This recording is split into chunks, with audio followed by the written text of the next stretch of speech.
are you?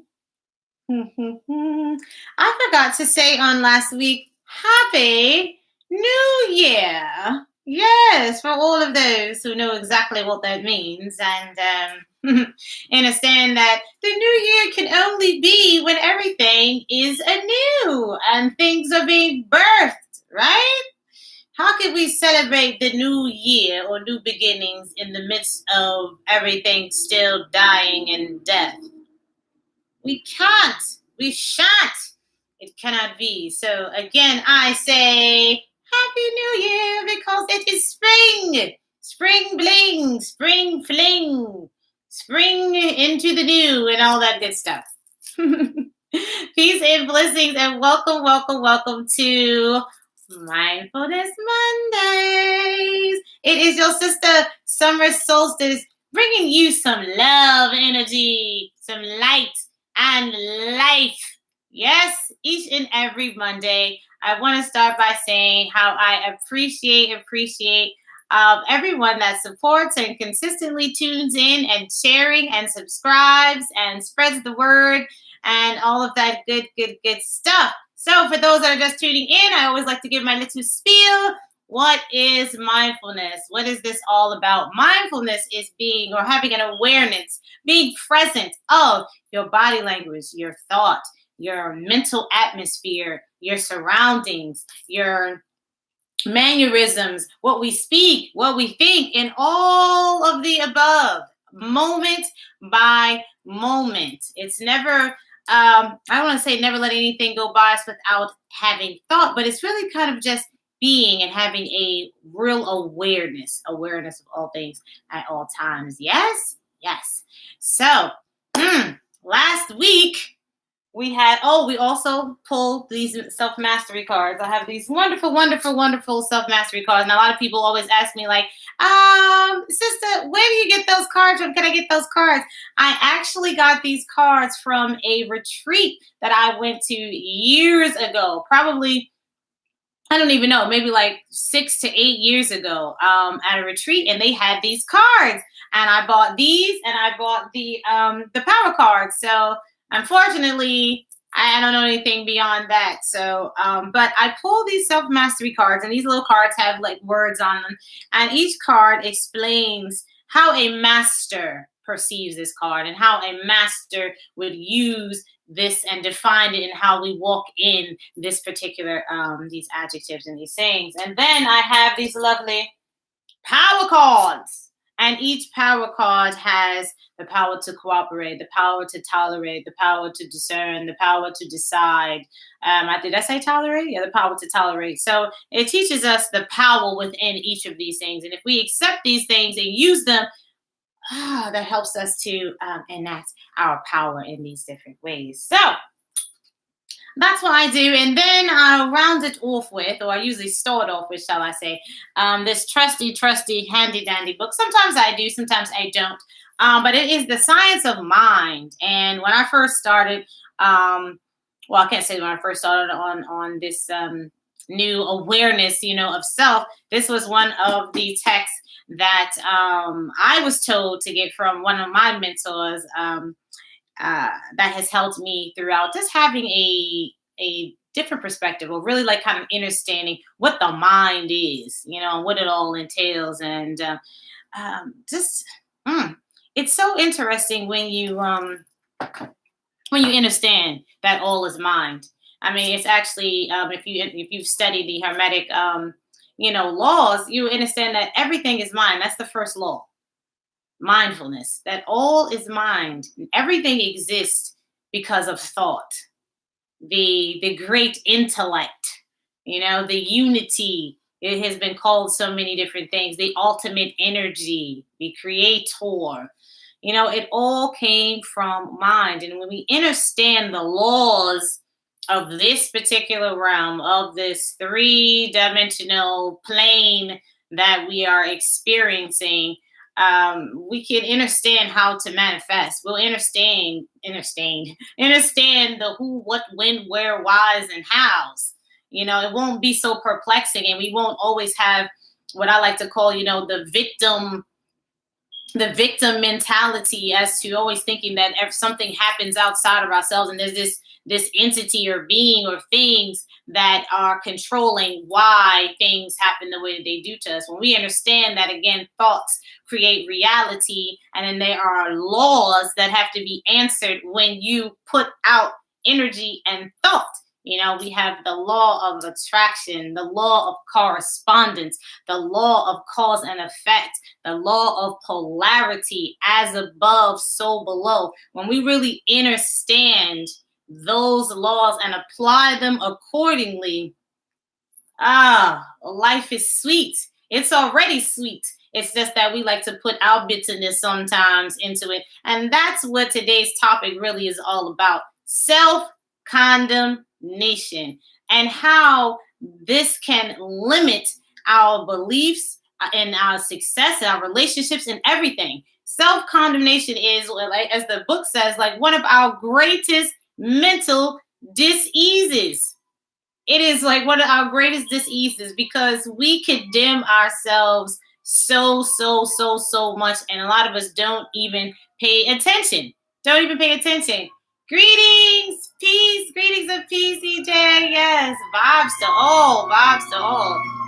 I'm like, ooh, we got a lot going on out there today. But self-condemnation is, oh my God, it's so prevalent in so many of us.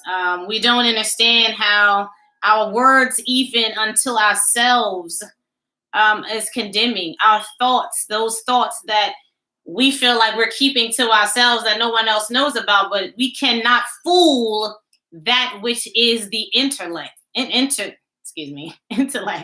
We cannot fool it. We only are fooling ourselves when we think that because we have not said it out loud, or because we only thought it to ourselves, that there isn't an energy that's already taken it forth.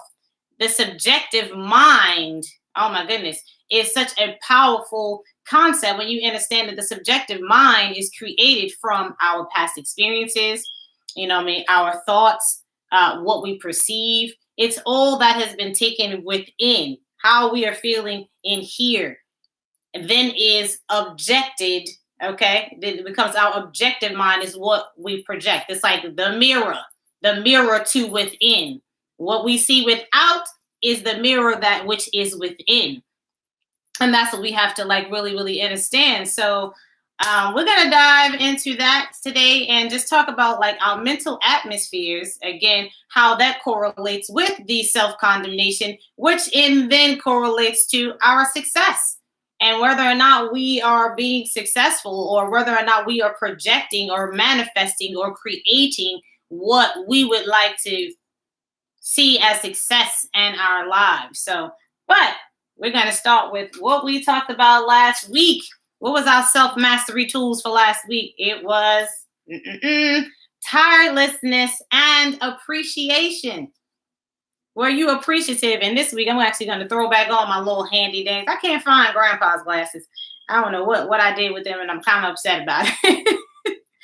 But appreciation read, as a master, I recognize the value of all my gifts and know I always have the right people around me. So on last week, were you projecting this? Did you put into your mind that all around me is supporting me? All that surrounds me loves me. All that surrounds me is in support of me. All that surrounds me is uplifting to me. All that surrounds me loves me. And you have to recognize the value of all your gifts. All your gifts. Again, we talked about last week how sometimes we make minuscule of these gifts because we feel as though people on the outside won't consider them as grand, or won't consider them as gifts, or won't appreciate them as much as we appreciate them. Or it's like, oh, well, that's so small. Again, it's all relative. It's all how you perceive it to be. If you want to consider it as small, then it shall be small. If you want to consider it as insignificant, then it's going to be insignificant. That's how it works. So you have to place the energy on things in which how you want to see them manifest. So you have to appreciate and value all your gifts. Value everyone that is around you, because they are there for a reason. Even the ones that we perceive not to be good, for us, they are there because they are a projection of our thought process. If we did not think it or have these feelings about ourselves, these energies would not be in our space. They would not be. And we really got to look at that. And because a lot of people don't want to take responsibility. They're like, no, this person, I can't help who I'm around. Yes, you can. You really can. Because that's when you take the power away. You take the power away from yourself when you belittle your gifts and your power. Okay, that's what we're not understanding. We think so small of ourselves when we are so powerful. We are powerful beings. Why do you think it is that the ones who are in charge, or the ones that supposedly are governing us? Because I'm like, no one governs me but myself. But a lot of people perceive that to be work so hard on suppressing our power. Why do you think they work so hard on media? Okay, and they push forward to you sickness, okay, and death and lack.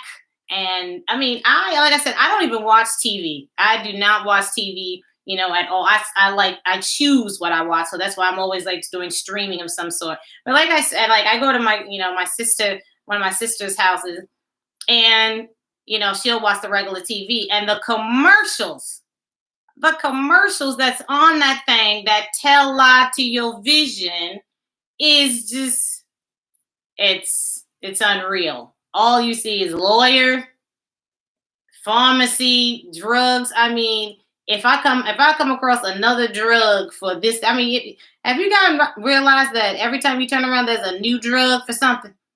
You got Linesta, and I might not even pronounce them correctly because I really don't care to, but Linesta, Rinvoq, Cianistra, Carbonera. I mean, every time you turn around, there was like a new drug. And then, like I said, then it's a lawyer. If you're having this problem, call this. There was nothing uplifting. So again, going back to my point is that these beings purposely put out all of this sorrow and lack and illusion of what is not truth. Okay, what is not the reality, which the reality is that we are love. There is love all around. There is wealth all around. There is health all around, because that is innate within us. That's who we are. We are perfect everything, because guess what?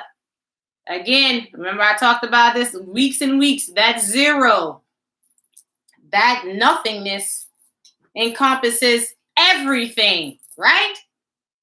Everything is in that circle. Everything. So there is nothing that is lacking. That is lacking. So we have to, again, going back to appreciation, really reevaluate your gifts. Really understand that you always, like, I think we had that week before last, that you're always in the right place, always at the right time, with the right people, doing the right things. You have to project that. Say it. And then we also had tirelessness, which read, although the road may be long and hard, as a master, my heart is always filled with love for my task. My goal is just a little ways around the next corner. Over the next hill, I persevere. And it says, although the road may be long and hard. And again, this long and hard is something that we perceive. If we say that the road is easy, smooth sailing, all is well, it shall be exactly that. I was just having this conversation and having a session, with the client, and we were talking about this very thing where it's just like, when I was what I perceived to be, dealing with an illness, the fact that I was still saying that I have this, I am this, I was letting the universal energy know that, okay, I still hadn't been healed, that I was still dealing with this. So therefore, they're like, okay, she's still dealing with it. So bada bing, bada boom. There it is on the platter for you. Yep. You're not well yet, because the more I focused on this is what is happening to me, my own perception, the more that I was creating it. Even saying that, like, I'm healing means that you aren't healed yet. Now, again, these are things that we have to practice. Again, as I learned studying this book, Desire, such a great, great, great book. But it talks about these micro practices. And Brother EJ knows about when I'm speaking, because we actually spoke about it. It's that being aware and staying present. When you stay present, then it's like you make these practices of like everything is pleasurable. Everything. When you really start taking in everything around you as an extension of yourself, number one, but as pleasurable, eventually it becomes innate and you don't have to think about it anymore, because the more that you like putting the effort into, oh my God, let me look, it's still, you're not still being really. When you be, there is no thought. There is no judgment. There is no putting on your experiences on it. There is no thinking of, what if this, what if that, I wonder. No, you just allow. There's an allowance of just being present. You understand? So, yeah, EJ. It's so simple. I was just talking to my daughter about this. She was like, oh my God, this is so complicated. Life's so complicated. I'm like, no, it really isn't. It's very simple. We make it complicated by even speaking those words and saying, oh my God, that is so complicated. Then again, here we go. That intellect, that law of correspondence says, oh, okay, it's difficult. Boom. There it is. Yep. There's your difficult. You asked for it. You spoke it. You said it. We are the ultimate creators. It's like, and I'm telling you, my soul tribe, this is something that, has to be worked on a daily. I still have to reiterate this to myself in certain instances. We talked about triggers like a couple weeks ago, and I was like, my biggest trigger was feeling like I'm being disrespected. Woo, we talk about trigger. And I had to go within myself and say, okay, well, where is this coming from? Why does this keep showing up in your life? Why are you keep drawing these instances to yourself where this is responding to obviously something that is still up in you? Now, again, a lot of us don't want to look at ourselves. And this is what I teach in my raw method. Okay? We have to, one, release and let go of what no longer serves you. A, accept the responsibility for the mess that we have created or that which we manifest in our lives. And W, walk in your authenticity. But the number 2 is the most hardest, is taking that accountability, because everybody likes to do this. But it's like, no, it's all you. Don't you understand that everything is a reflection of your mind, of your thoughts? And a lot of it's like, no. It's like, yes. The moment that you decide, which is one of our power cards, to think positively, to know that you are loved, to know that all is well and you are safe, and that there is no separation, that you are whole, that you are complete. There is only but positive reinforcement, because all you are doing is putting out positive energy.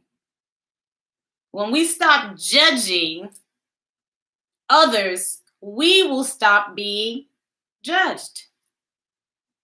When we stop shall I say, projecting our mess onto others, Other people's mess won't be projected on us. Like that's what we have to really like understand. Everything is a projection. Everything shows up in order for us to see exactly where we are in our minds. Like I said, I've studied, some of the greatest gurus and yogis, and I think it was Yogananda, who has said, which actually a few of them have said that your greatest, teacher and the one who loves you the most is the one that gives you the most strife, shall we say. The person that annoys you the most, the thing that angers you the most, the one that persecutes you the most is your greatest teacher, and that is like your master. That is your master. And I remember Sadhguru actually had said that 3 lifetimes he was under a teacher that never touched him, didn't show any love of any sort, was kind of very kind of standoffish to him. And he always looked at it as, wow, this is my greatest teacher. I love this being because this being is going to help me to get to the next level of enlightenment. Because when you can master stepping outside of how you perceive to feel, it's like, wow, that's when oh my goodness, you level up. You level up. And it's really takes one to step again outside of the subjective mind to really get to that place where you realize that nothing is happening to you, but happening for you. And my gosh, it puts you in a completely different mindset. And it's like, okay, in this instance, I'm going to respond and not react because this is showing up for a reason.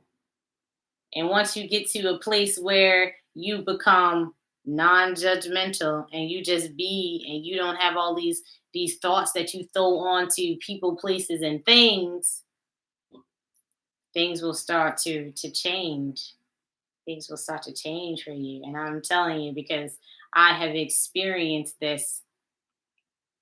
When you really put your mind, it's like I've been seeking, a sister circle for quite some time.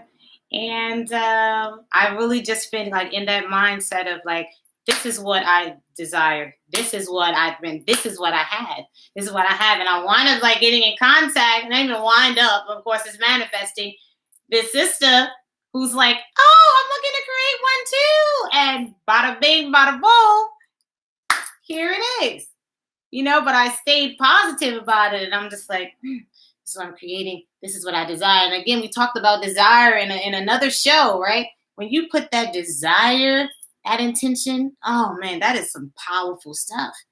And last week we talked about like sensual, sexual energy, how that's some of the most powerful energy. And I said that I've been celibate, for the past 2.5 years, and I've used that energy. I've transmuted that energy, and brought it up in here, and I use it to create, what I desire. And here it is. Woo! I didn't even get to what the power was last week. I've gone on already, right? But the power last week was to tolerate. And it just read, praise and criticism do not affect me. Changing states of sickness and health or wealth and poverty are mere scenes in life's drama.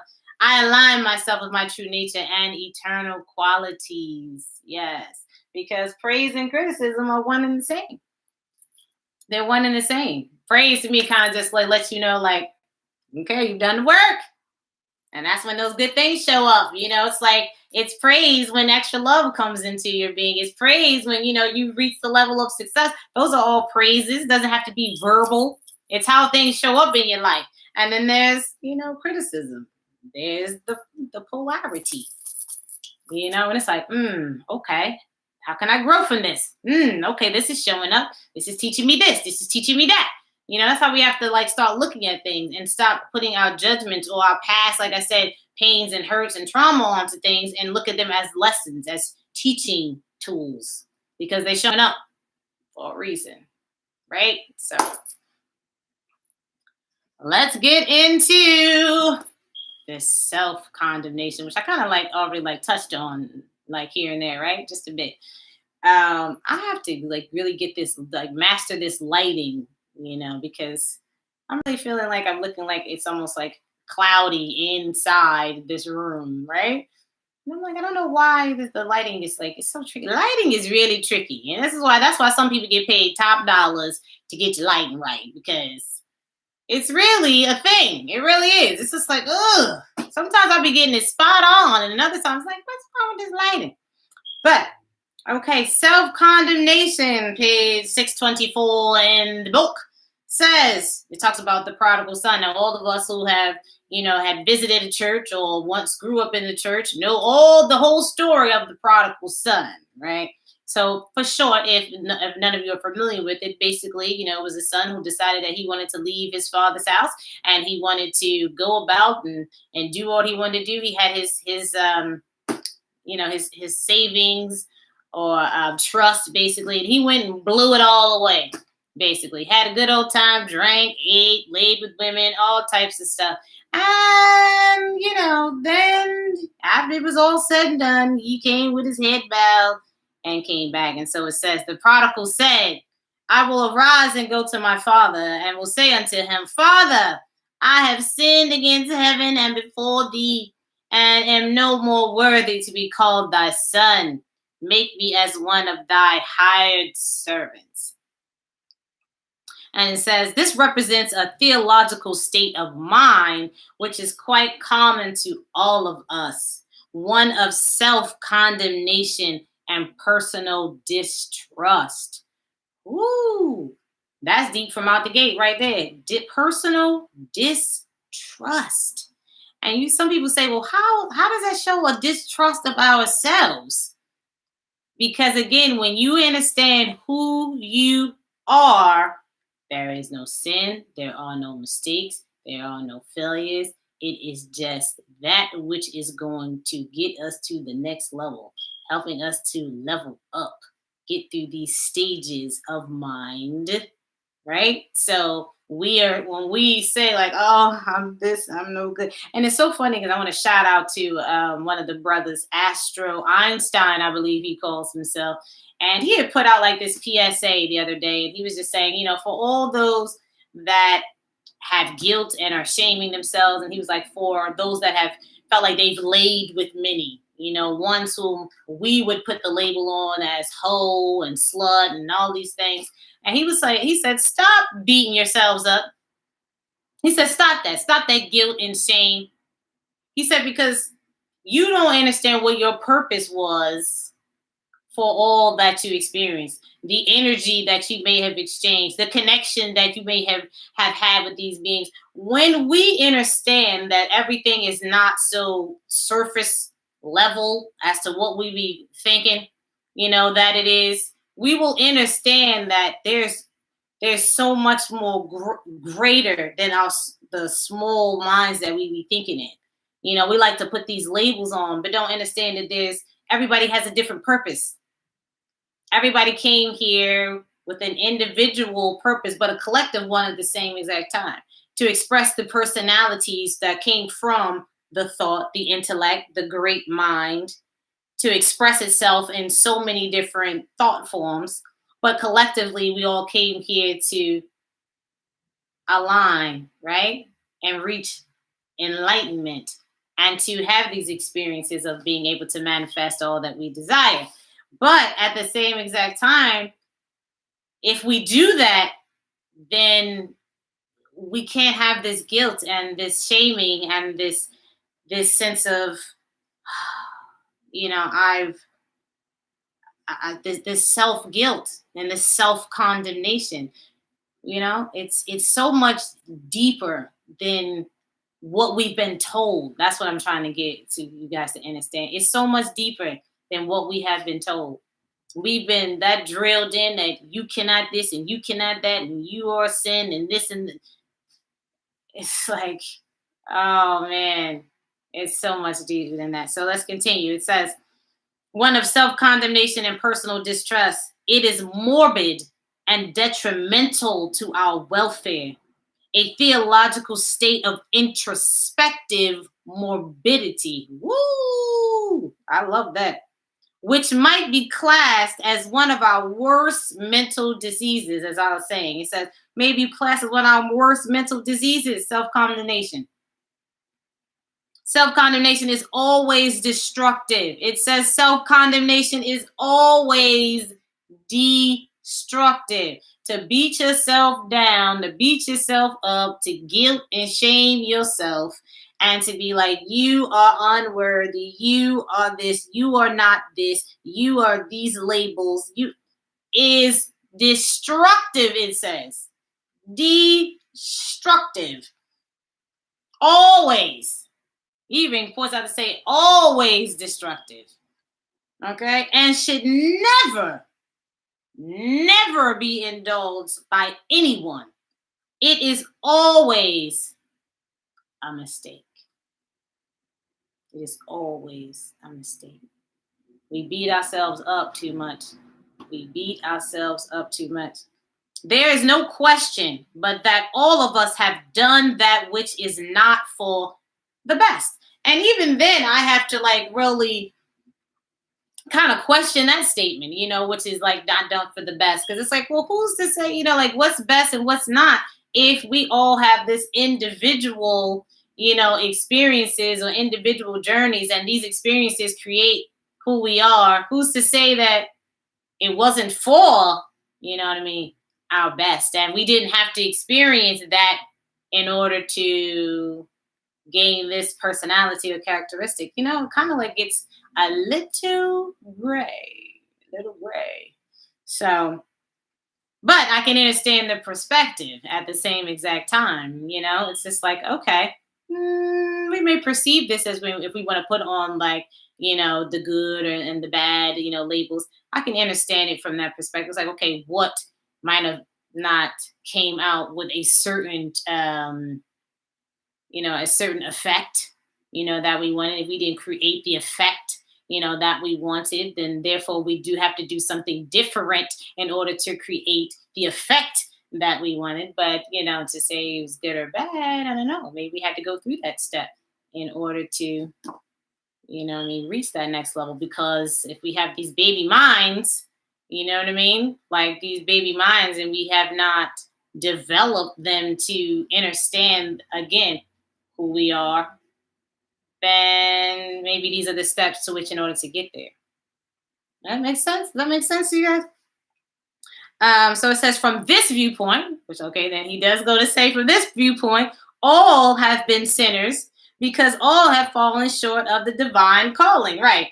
According to some schools of thought, there are these, great undoing, mistakes. There's things that are forgive, although they say at the same time, like God, forgives. And it's like, it's so contradictory in certain ways, but yet still you get to be damned in one breath, but it's like all can be forgiven. So it's like, well, which one is it? Am I damned or am I forgiven? If I just say, oh, and ask for forgiveness, then it's all like just cleared away. How about I just know that to be? Know that I am an aspect of this greatness, of this source, and therefore it does not exist, in that way, and that guilt and shame is not of me to begin with. So condemning myself does not exist. It should not exist because all is love, all is kind.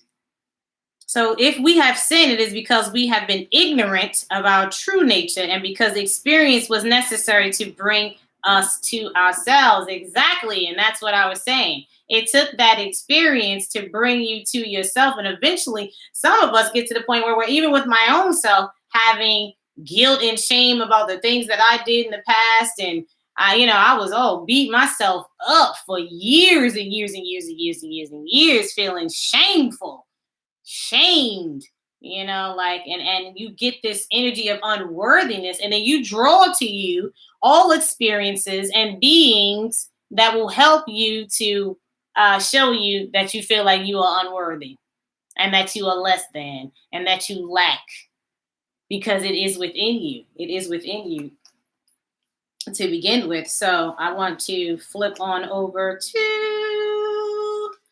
I don't know that The mental atmospheres. The mental atmospheres.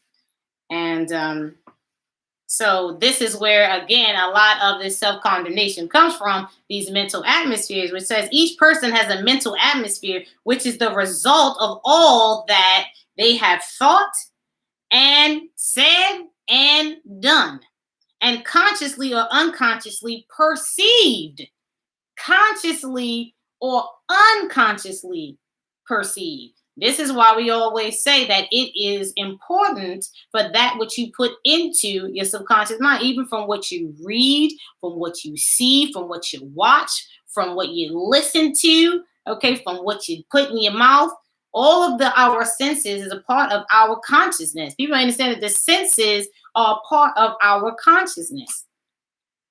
So all of these things help to make up the mental atmospheres.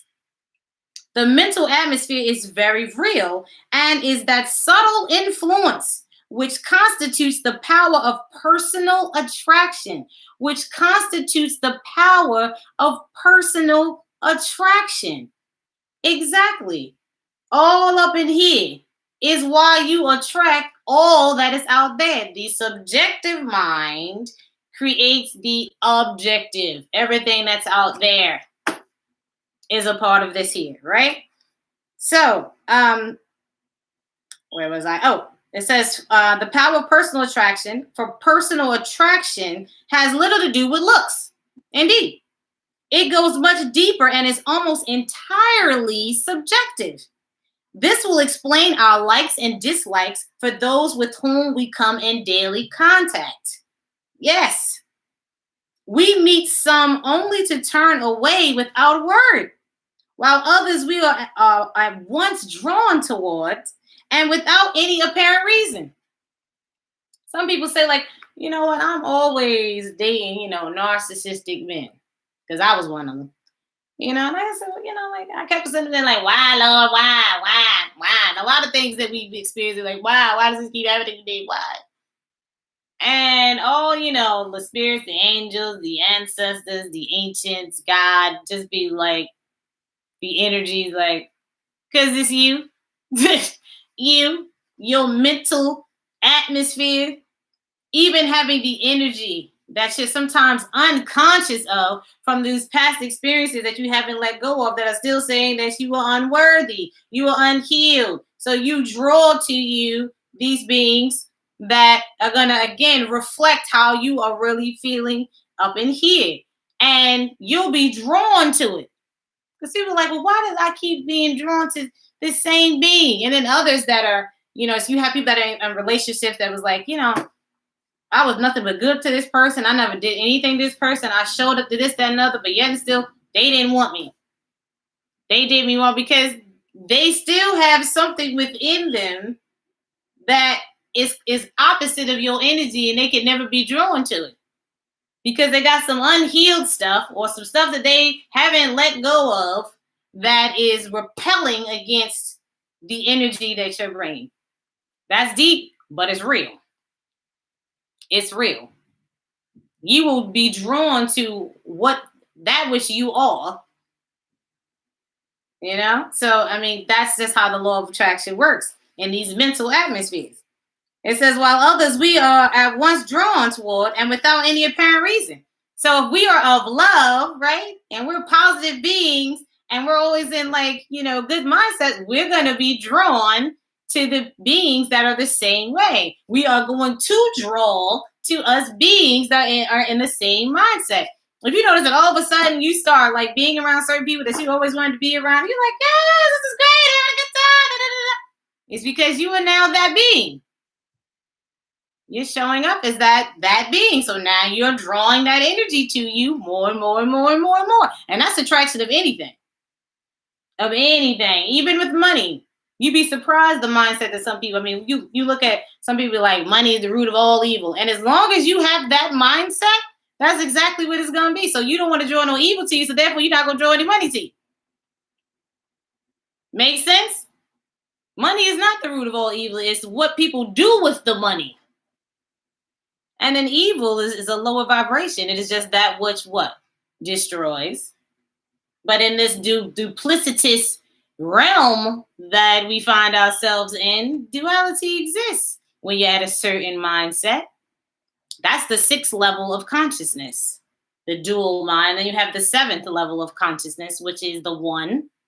And then you have the super consciousness, the 8th level of consciousness, which just understands that none of that really matters because it's all zero. We just be, it's like it's so refreshing again as you continue to study these things and really like understand what this is all about. Oh my gosh, life becomes smooth freaking sailing, Soul Tribe. I'm trying to tell you. All of these things that you worry about and all of these things, it's like they fall away. They fall away because they don't really exist. They only exist if you create them. What's happening out here in the world is an effect of which was the cause, the collective consciousness. That's all what's happening, what we see. It's a reflection of the collective consciousness. If more of us got together and started really speaking positive and said that evil does not exist, and these beings or whoever it is, all of this, this pedophilia, lying and cheating and murder and all these things, if we got together collectively and was like, that doesn't exist, everything is love, all there is love, all I see is love, all I think is love, let me tell you how everything would change. Things would change like that.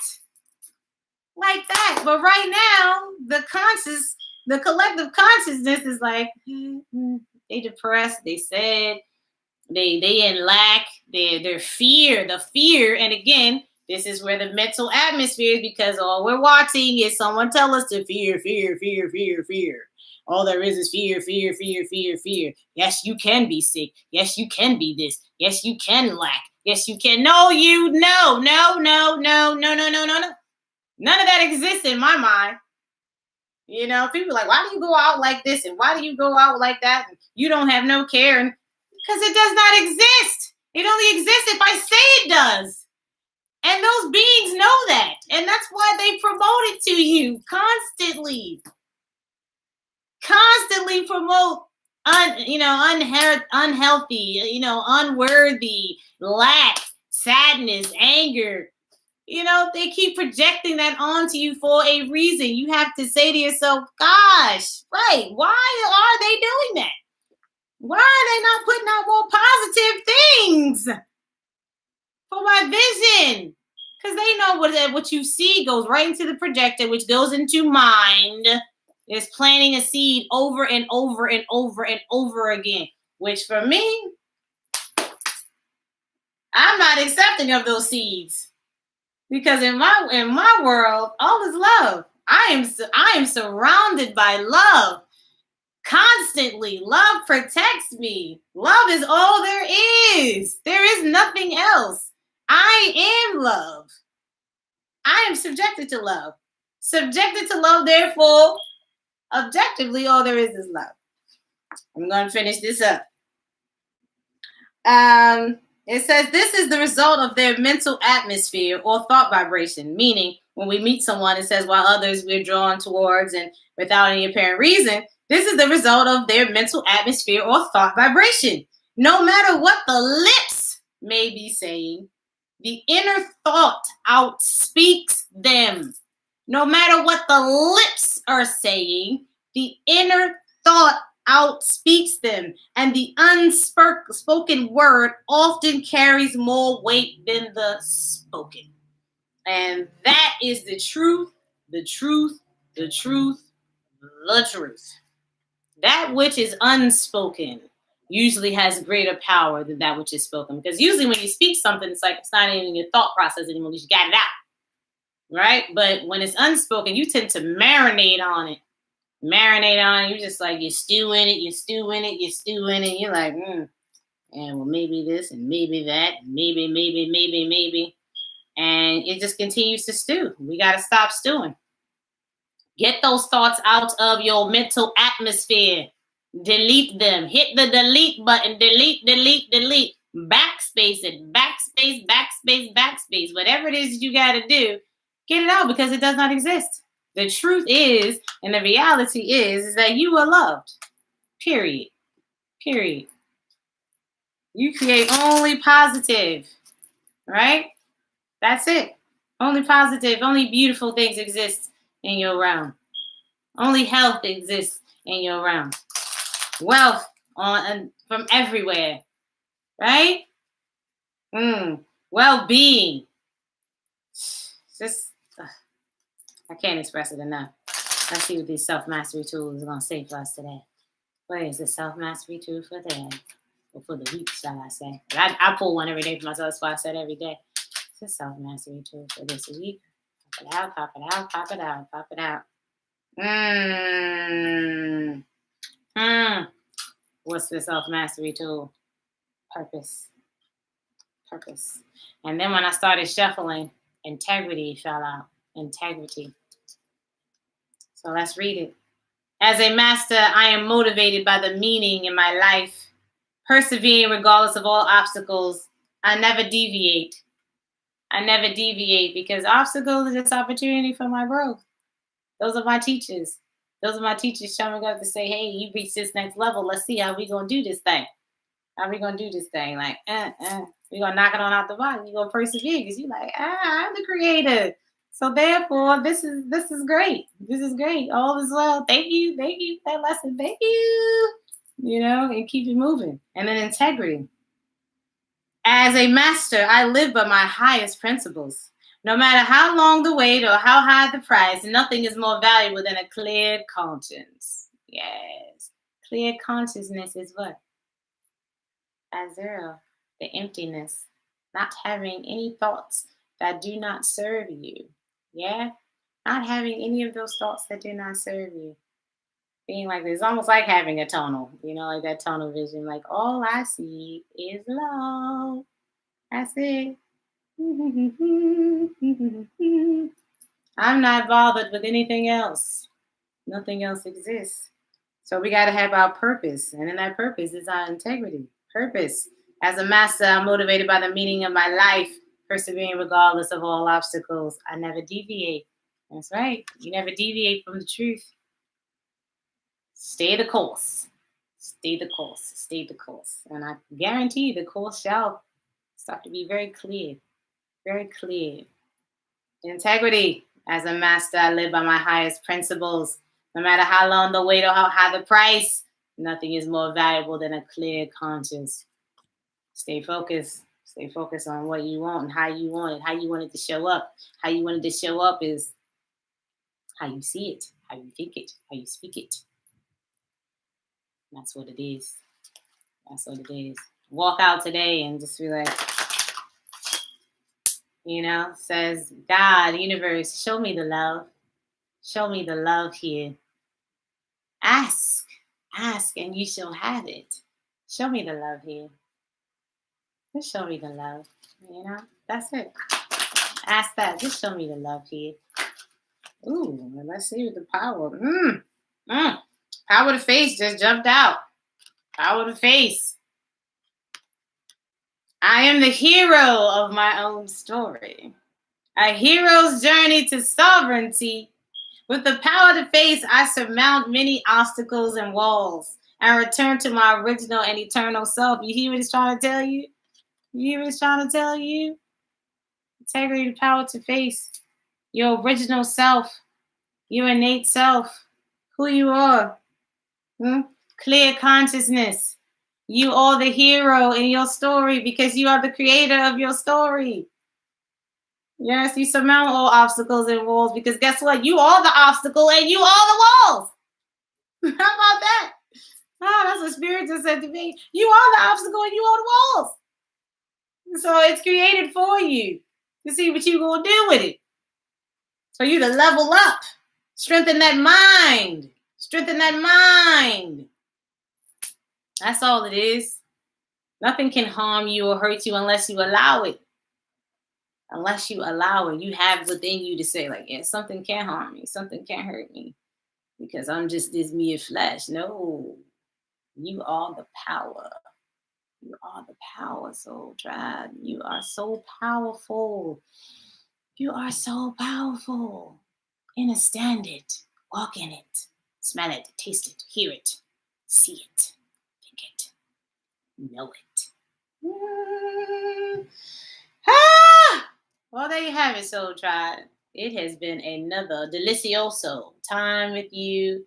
I am grateful. Thank you, EJ, so much for tuning in, and all of you that tune in after the live and support. I appreciate you. 10,000, 10,000.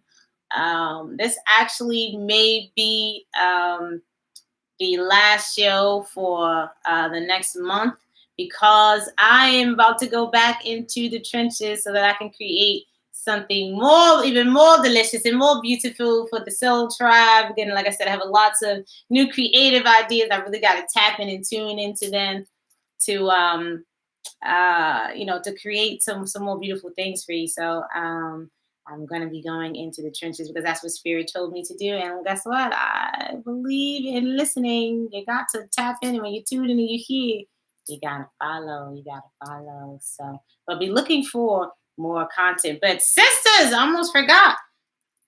It's time to get moving and get dancing. And I have a dance workout class that is starting on April 8th, every Thursday at 7 p.m. You can sign up through my website, www.sumersoulstique.com. And you'll see it on there. It says, let's dance, dance, dance. We're going to be dancing to some Bollywood. We're going to do a little hip hop. We're going to do a little African. Okay, I'm throwing it all in there. It's time to get moving. Let's get those quarantine pounds up off of you. Okay, let's get a little sweat on. We're going to have some fun because I love to dance. So if you want to come dance with me, again, every Thursday, starting April 8th, it's going to be for 6 weeks. The classes are $10. It's $10. So sign up on my website. See you soon. I love you guys. And remember, where there is love, there is no fear. Where there is fear, there is no love. And so you are love. And that's all that counts. I love you. Sending you so much love, so much love. Until the new season. Just be. Peace and love.